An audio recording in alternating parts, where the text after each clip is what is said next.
What is it? It's another case for Nick Carter, Master Detective. Yes, it's another case for that most famous of all manhunters, the detective whose ability at solving crime is unequaled in the history of detective fiction, Nick Carter, Master Detective. Presented by the three great Linex home brighteners, Linex Clear Gloss, Linex Cream Polish, and Linex Self-Polishing Wax. Created by Acme, America's great producer of Acme quality paints.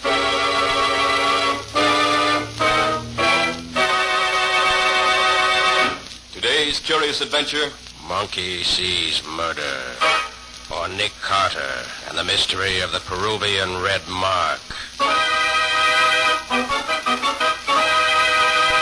In just a moment, we'll hear how Nick Carter solved the mystery of the Peruvian red mark with the aid of Professor Ben Tulle's stuffed monkey. But first, a word about good housekeeping. Millions of women have wisely come to depend upon Chemtone, the miracle wall finish. And other millions are now coming to depend upon the three great Linex home brighteners to give their floors, their woodwork, and their furniture the same radiant beauty that Chemtone gives to walls. Linex Clear Gloss Varnish, the durable super varnish that dries to an elastic, transparent surface which protects all wood and linoleum in your home. Linex Cream Polish, which cleans as it polishes, leaving no oily film on your furniture. And Linex Self-Polishing Wax, which beautifies your floors with a satiny yet tough non-skid finish that resists wear, water, and dirt. You'll find the three great Linex home brighteners at your hardware, paint, or department store. Your headquarters also for Chemtone, the miracle wall finish. And now for today's mysterious adventure with Nick Carter. As we pick up our story for today, we find Nick packing his bag in preparation for a trip to Boston. Patsy is supervising the job. But do you think you ought to go to Boston with that cold, Nick? Well, I'd much rather stay home, Patsy, but I feel that Professor Coleman really needs my help. How do you happen to know this Professor Coleman? Well, some years ago, before you came to work with me, a friend of my father's took me on an expedition into the wilds of Peru. Mm-hmm. Professor Coleman was one of the men in charge. We've been close friends ever since. Where's that letter you got from him? Right here. Thanks. Dear Carter, is there a chance of your getting up this way? I should like to discuss with you a most delicate problem which has suddenly come up, one which is driving me out of my mind. I've tried to write it, but without success. With exams coming up, I can't get away. Please come. I need you desperately. Charlie Coleman. Well, it certainly sounds pretty serious. Yes. Can't imagine what he's talking about, but I think enough of him to want to help him if I possibly can. So I'm going to Boston, cold or no cold. Wonder if old John is still with the professor. Who's old John? Oh, he was sort of a handyman around the university for a long time. Then his memory began to fail him, and after a rather serious accident that cost the chemical lab quite a bit of money, they had let him go. Professor Coleman took pity on him and gave him a job as his housekeeper. Old John idolizes the professor. When do you get there, Nick? So I should be there about dinner time this afternoon, I expect. Certainly be glad to see the old boy again.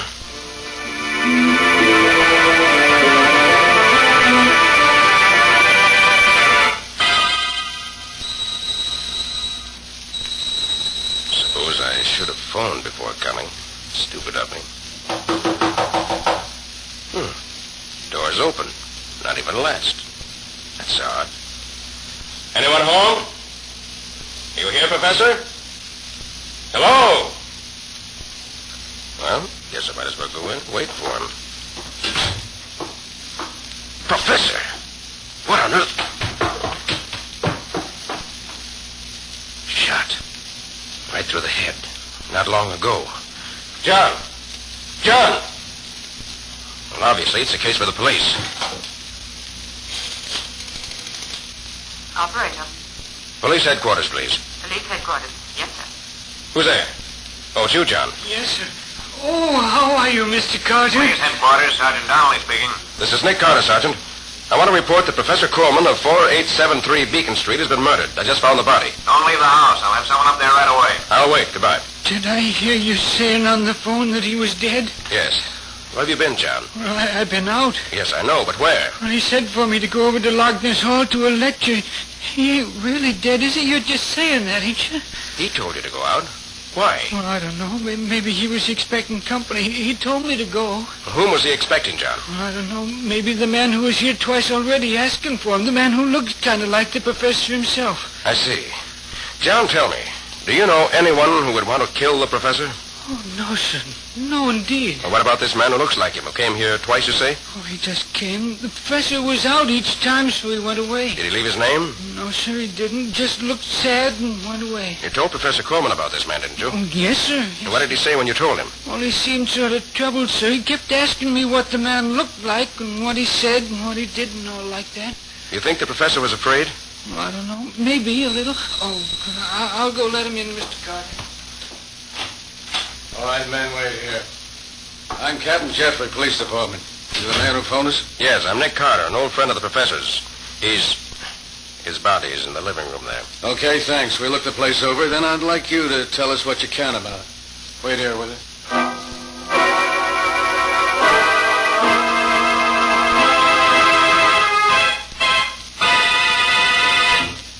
And you say you've known Coleman for years? Yes, ever since we went on that Peruvian expedition together.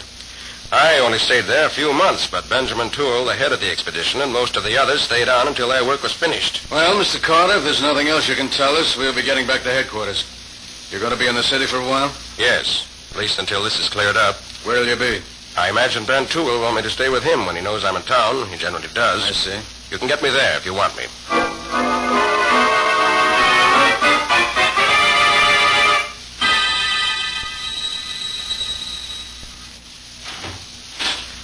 Hello, Ben. Carter. Nick Carter. Well, this is a surprise. When did you get into town? This afternoon. Well. I'll call Peterson and Charlie Coleman right away. We must have a real old-time reunion. I have just come from Professor Coleman's, Ben. He's dead. Huh? Dead? Charlie dead? Oh, surely you're not serious. I'm afraid I am, Ben. He was murdered late this afternoon. Murdered? It doesn't seem possible. Didn't to me either. You see, here, we better call Peterson and tell him. He should know at once. Suppose I ask him to come over right away. But you don't realize, Nick, how he and Coleman have drifted apart in the last couple of years. He's still hot-headed as ever, I'm afraid. Oh? Why, what was the trouble between him and Coleman? Coleman thought Peterson drank too much. Peterson was in his department, you know. And Peterson thought it was none of Coleman's business what he did outside of ours. Once they actually came to blows, very briefly. I see. I suppose Pete will take over Professor Coleman's job now. He was in line for it, wasn't he? Yes, with a nice salary increase, too. Well, I'll give him a ring when he gets here. You can tell us both all the details.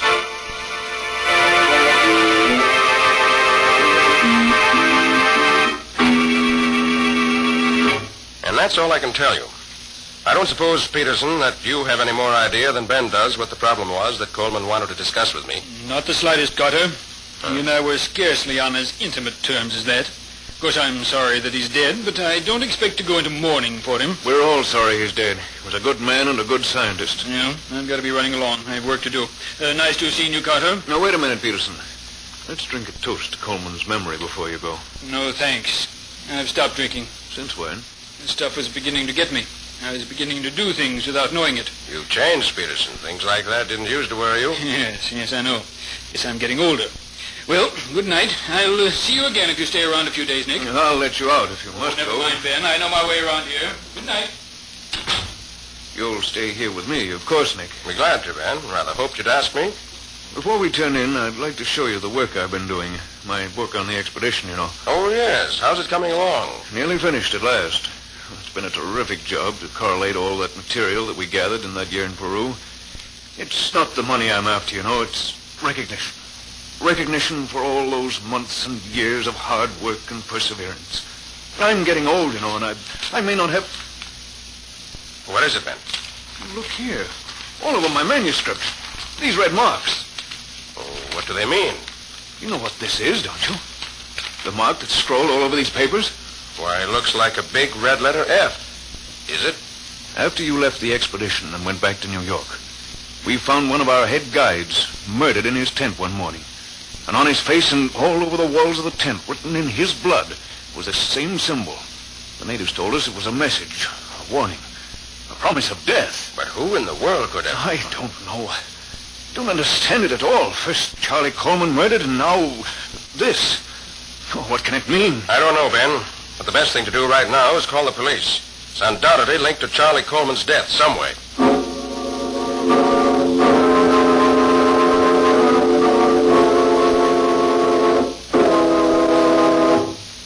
2 days now, Nick, since Charlie was killed and my manuscript was mutilated. Have the police gone to sleep entirely? I talked to Captain Jeffrey yesterday, Ben, but he hadn't learned much that was of any help.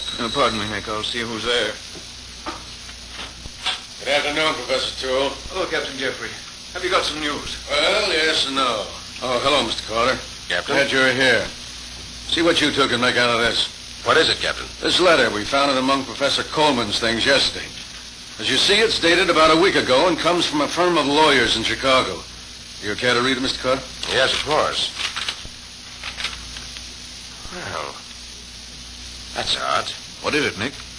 Briefly, it says that Professor Coleman's father died a few weeks ago, and the lawyers just found out.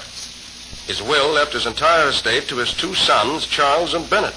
Well, that fits in with what old John was telling me the other day about the stranger who resembled Coleman. I hadn't heard that. And Professor Coleman's servant told us about him. We checked up on him.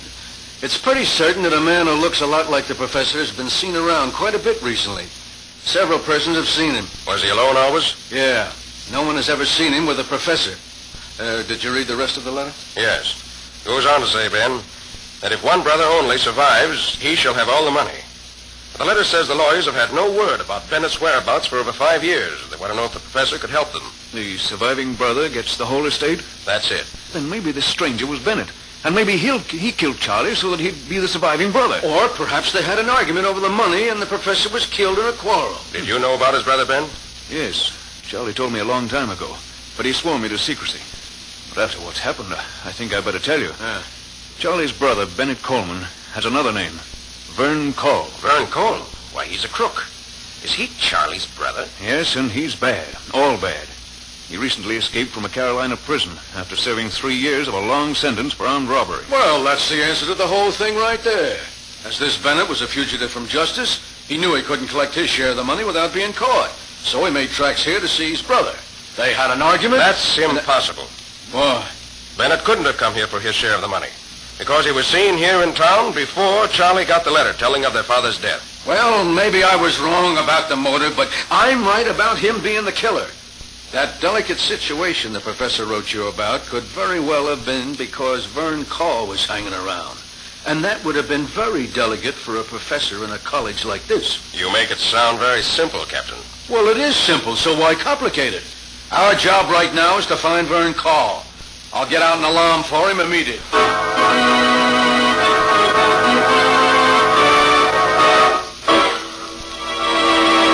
So Professor Coleman has a brother who's an escaped convict. He's been seen near the scene of the crime. That seems to be the obvious answer. But is Nick himself satisfied with the solution, or do his suspicions point in another direction? We'll see in just a moment. These are days when your folks are likely to come tracking into the house with wet boots and galoshes. And those tracks can mean a great deal of work for you homemakers. Not only do you have to wipe up the floors, but it's quite likely that moisture may impair the floor finish. So here's the wise thing to do. Protect the floor surfaces in your home with Linex Clear Gloss Varnish. It's easy to brush on, and it leaves your floors and linoleum with a lustrous finish that keeps its beauty a long, long time. For Linex Clear Gloss provides an elastic, transparent finish that really wears. It actually resists damage by hot grease, boiling water, fruit acids, perfume, even alcohol.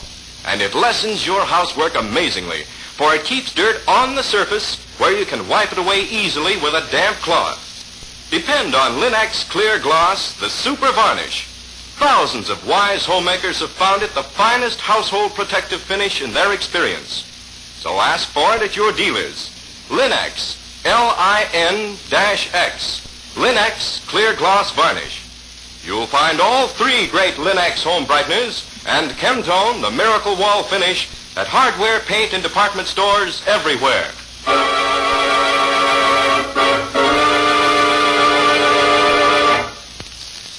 Now, back to our story.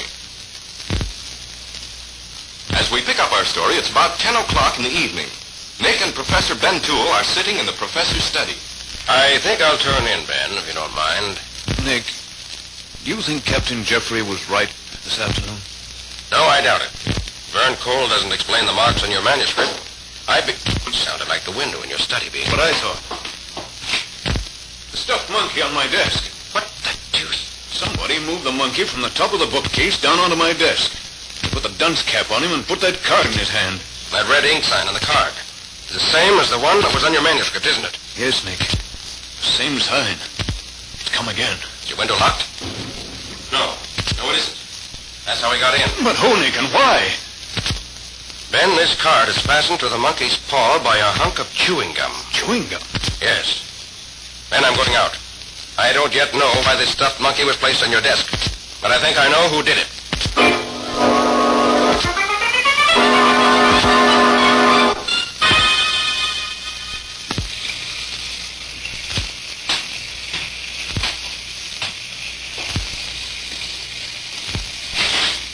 I've been waiting for you, Nick.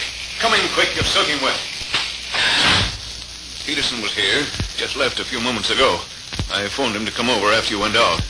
Ben, old John Dyson was murdered tonight. Old John, murdered? Yes, shot. Same as the professor was. I knew it. I could feel it in the air. How did you happen to go there? Chewing gum that fastened that card to the monkey's paw was scented with clove. And old John chews clove-flavored gum all the time. You're soaked through, Nick. You already have a bad cold. Would you like some coffee? Peterson and I had some. There's a little left. It's still quite hot. Yes, I think I would, Ben. I feel pretty down just now. Let me hang my coat up. But, Nick, what's back of all this? Vern Cole surely wouldn't have any reason to kill old John, too. I wish I could answer that, Ben. I have a general idea of what's going on, but I can't make it sound sensible. Second cup of coffee was just what I needed. I think if you don't mind, Nick, I'll go to bed. I'm all in. Certainly, Ben. Run along. I'll sit here for a while and finish my coffee and try to think things out.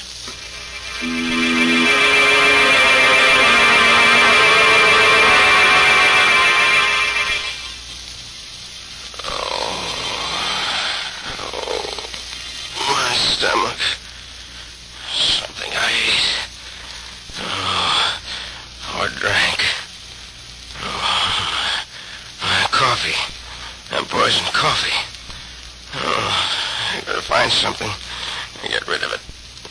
Get my stomach emptied out. I got to get rid of it.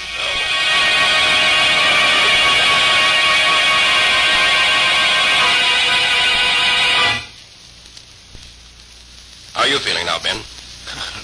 A little better. We nearly died, Nick. Don't I know it? Feel sure that if I'd retired at a reasonable hour, I should have died without ever getting out of bed. But fortunately, when the poison took effect, I was still sitting in the study. I managed to get to the kitchen and find some mustard and eggs and warm water and got cleaned out. Oh, if you hadn't hauled me out of bed and treated me, I don't think I could have made it. I couldn't move when you found me. What caused it, do you suppose? It must have been that coffee you made, Ben. I didn't make it. Peterson did. Peterson made it? Yes. I poured us each a cup from what was left. Ben, I'm going over to the chemistry lab and analyze that coffee we drank. See if there's anything in it except coffee.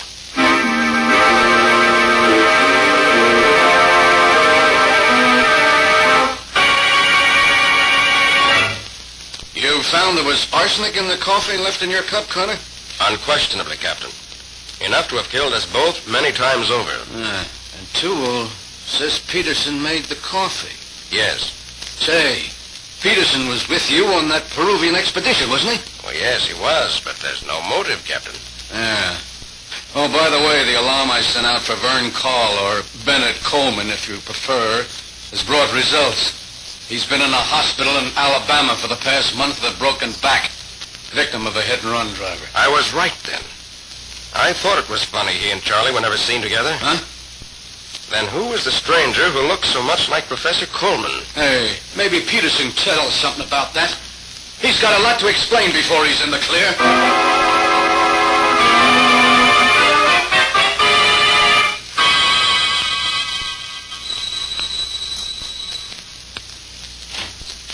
Oh, Captain, come in.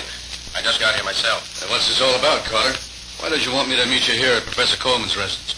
A hunch, Captain Jeffrey. Yeah? See, it's like this. After I left you this morning, I got to thinking. And suddenly things began to fall into place. That was when I called you and asked you to meet me here. I need one more piece of evidence, and I hope we'll find it here. What are you going to do, Carter? I want to go through old John Dyson's things. May take time, but I feel sure it'll be worth it.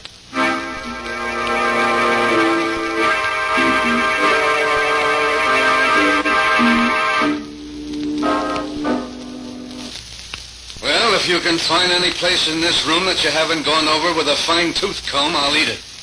The only place you've missed is that old tobacco jar over there. That's right. And old John didn't smoke. Here, I'll dump it out here on the table. Candy, chewing gum, few buttons, and a sheet of paper.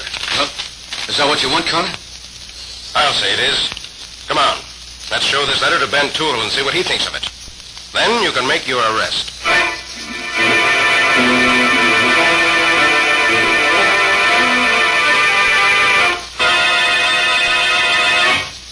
This is Ben's room. Come in. Oh, hello, Nick. Captain Jeffrey.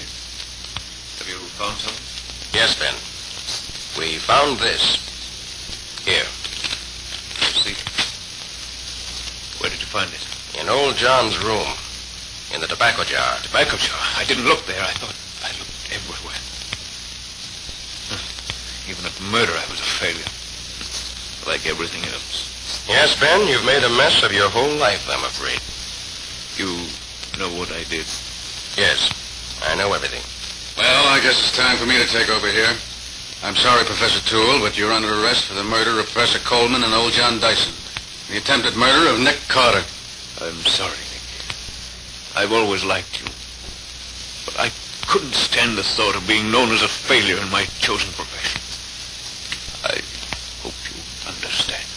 Yes, Ben, I do. And I'm sorry for you.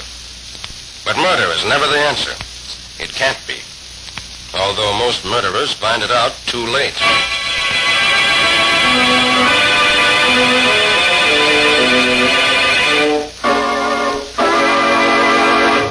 Well, go on, Nick. You gave Professor Tulle a letter to read. What did it say? It was a letter from Professor Coleman to me. One he wrote to me, but never sent. But what did it say? It was that he, Professor Coleman, had suddenly learned that the whole affair of the expedition to Peru was a colossal fake. What? Engineered by men who made a small fortune by selling us supplies and renting us the Indians we used as guides and porters. It was a gigantic frame-up, with fossils and other relics planted for us to find. Gee. It was done by men who knew the subject well enough to fool everyone at the time. And Coleman says it was only very recently that he accidentally discovered it. He investigated further and found that it was true. Ben Tulle was writing his life's work on the basis of a fake lot of evidence. Ben must have known it, of course, but must have decided to go through with it rather than admit the truth. Gosh, what a terrible thing it would be to find that the biggest thing in your life was phony. Exactly, Patsy. So terrible that when Ben found Coleman knew, he resolved to kill him before he could tell anyone.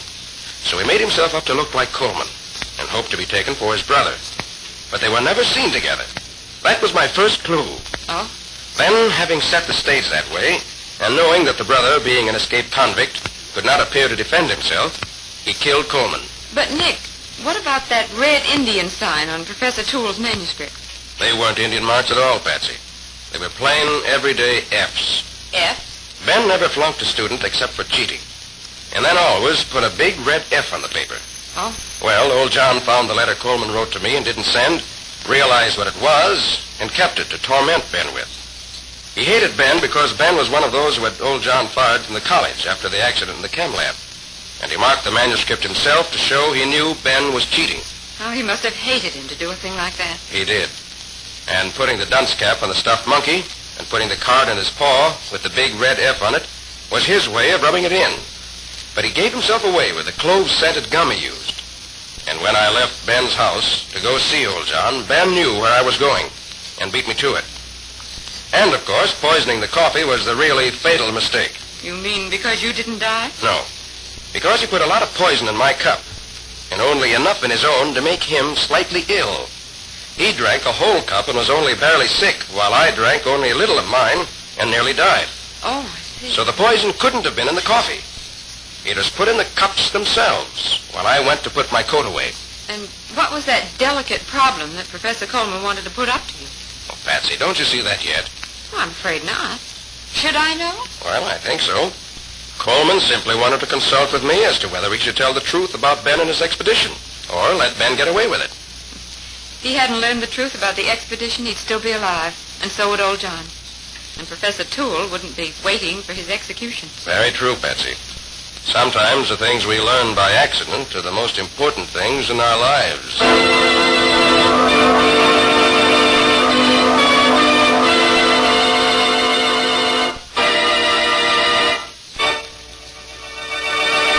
In just a moment, Nick and Patsy will bring you a preview of next week's exciting case.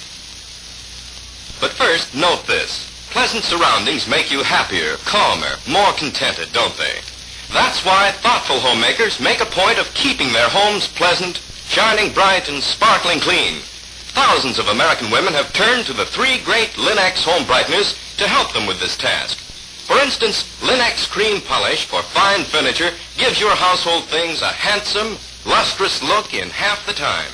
That's because Linex Cream Polish cleans as it polishes, saving one whole step in your cleaning day routine. Only one quick application is needed to remove that cloudy accumulation of dust and previous polish. And at the same time, Linex Cream Polish does away with messy fingerprints and helps conceal ugly scratches. And it leaves no oily film to attract more dust, to make more work. There's no doubt about it. Linex Cream Polish is a really worthwhile shortcut to furniture upkeep. It's the modern way to protect your fine belongings. So make a point of asking your dealer for Linex Cream Polish. Get all three great Linex home brighteners. Remember, that's Linex, spelled L-I-N-X. You'll find them all. Linex self-polishing wax, Linex Cream Polish, and Linex clear gloss varnish at your nearest hardware, paint, or department store.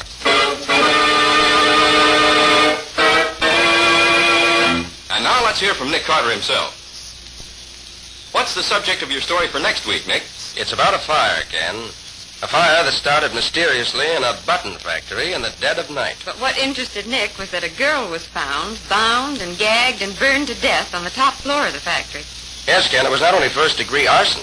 It was first-degree murder. Sounds good. What's the title of the story? I call it Murder by Fire. Or The Mystery of the Midnight Alarm. No more for now. Join us again next week for one of the most exciting stories in a long time. So long. So long, everybody. And so long to you both. We'll be looking forward to seeing you again next week.